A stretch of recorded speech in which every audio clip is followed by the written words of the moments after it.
This is Kim with A1 Quilting Machines. I get asked a lot about doing borders with the Quilt Gallery or Quilt Butler computerized system. So today I want to share with you how I treat a border with a point-to-point design. It's pretty easy, and I think it makes a really nice looking border. So I've stitched out a 4-inch border with corners, and then I measured from here to here, which is 15 inches, and I divided that in half, got 7.5, and I marked a straight line across my border in the center at 7.5. Then I divided that by 2 and came up with 3 3/4. So I've marked another line from each corner, 3 3/4, and 3 3/4 going down the side borders. I also like to then mark my triangles. I'm dividing my border up into triangles to fit in a point-to-point triangle design. So I've marked my triangles, and I'm ready to set my design.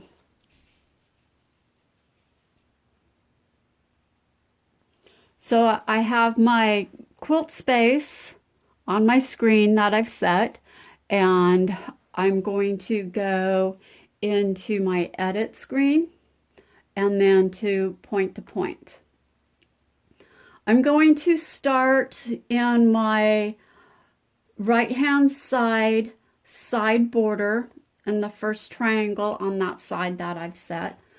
And I'm going to bring in my pattern. I'm going to go to my tag for my point-to-point patterns and scroll down, and we're going to use this design here. So my border is 4 inches wide, but my triangles are 3 3/4. So I'm going to set the height of my triangles to be 3.75 or 3 3/4. I'm going to find my first point. And when I'm doing point to point, you've probably noticed me turning my hand wheel. I like to put my needle down into the corner, into the point, so I know I'm at the correct point. And then I'm going to say plus, move to my next point,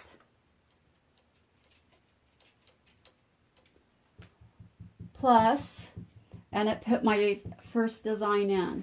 Now I'm going to work across my border, plus, let me move my camera so you can see better.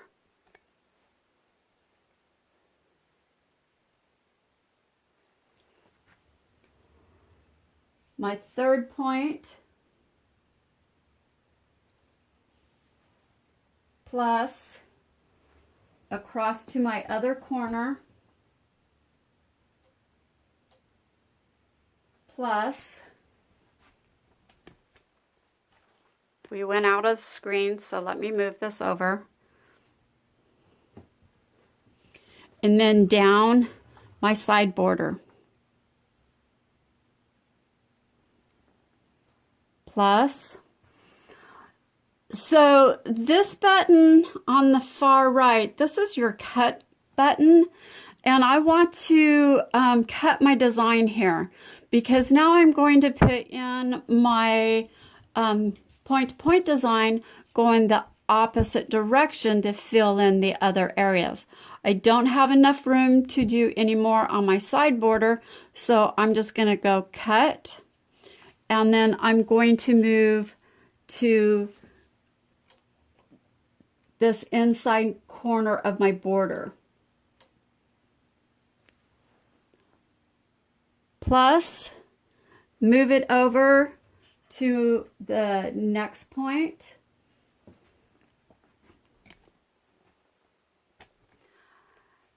As I'm moving my machine, besides the point on my border where I have marked that, I also want to look at where that point's going to match up with the design we previously set there. So even though I'm in the point on my border, I'm going to move my machine over just the tiniest fraction so I meet up with the point on that design.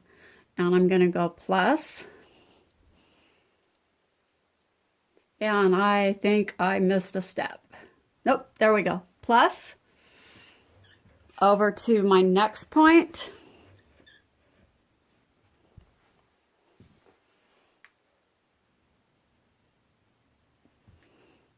And plus.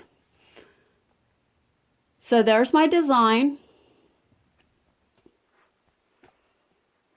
that I've created using my point to point. I think it's really pretty and it's going to stitch out really nicely. So it's ready to stitch.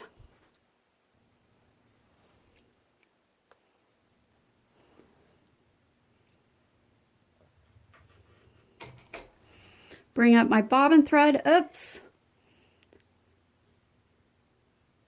My bobbin thread was kind of short, so try that again.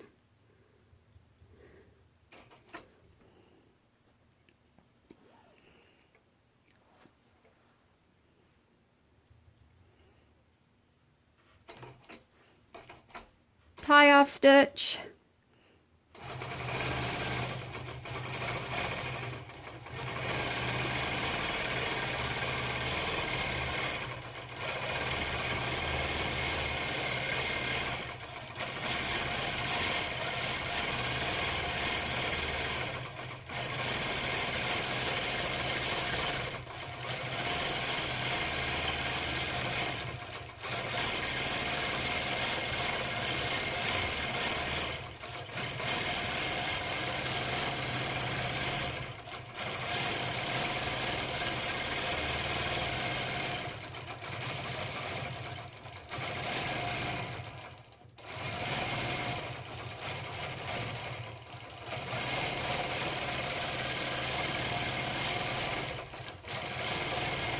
So you can see how it flows around the corner there and makes a nice transition from the top border to the side border, or vice versa.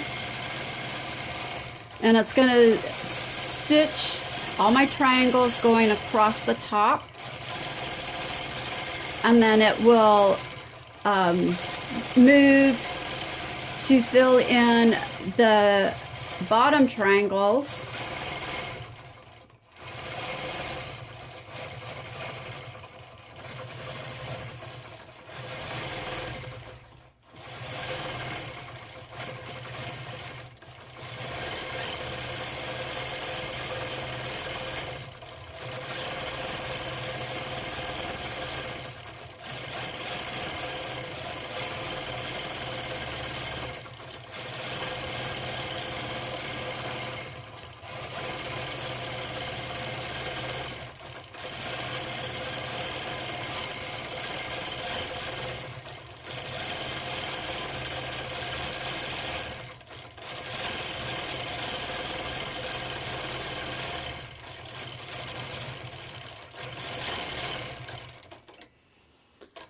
So there's my last triangle on my border.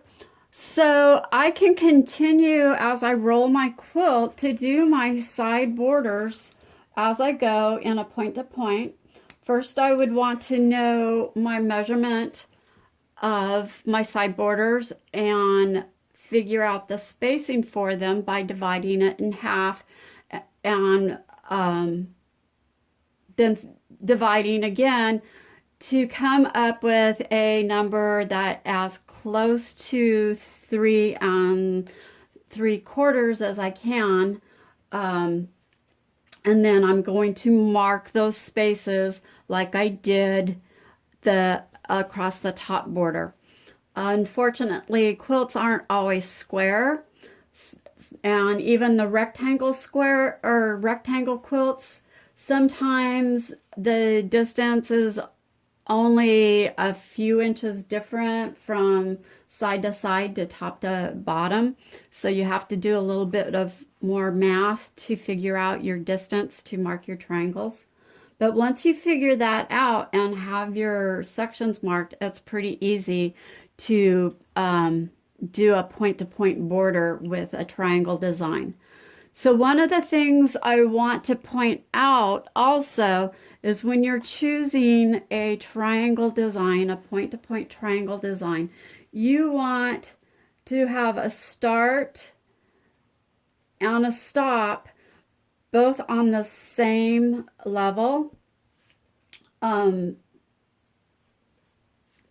across from each other so that they will finish and connect up easily.